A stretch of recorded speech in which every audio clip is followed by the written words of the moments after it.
So என்ன அதான் அவங்களுக்குள்ளே என்னாச்சுன்னா ஃபோன் பண்ணி சார் இந்த மாதிரி நாங்கள் சத்யராஜ் சார் இப்போ எங்கள் போர்ட்ஃபோலியோ கொஞ்சம் கொஞ்சமாக பெருசாயிருச்சு. ஃபஸ்ட்டு காளி வெங்கட் சார் இருந்தார், அவரை வச்சு சத்யராஜ் சாரை கன்வின்ஸ் பண்ணோம்.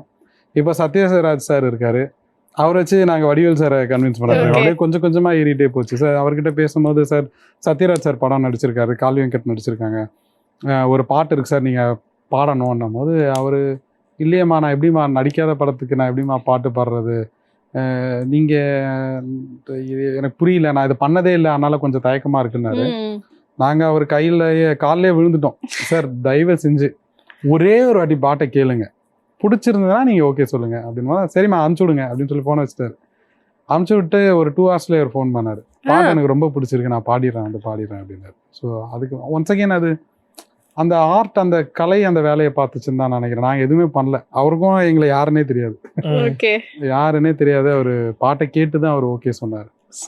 கண்டிப்பாக நான் ஸ்னேகன் சார் வரிகளும் ஒரு பெரிய காரணமாக நான் நினைக்கிறேன். வடிவேல் சாருக்கு வந்து அந்த வரி ரொம்பவே பிடிச்சிருந்தது. ரொம்ப கஷ்டத்தையே ரொம்ப சந்தோஷமாக சொல்கிற பாட்டு அது. என்னடா புழப்பது யாருக்கிட்ட புலம்புறது அப்படின்னு.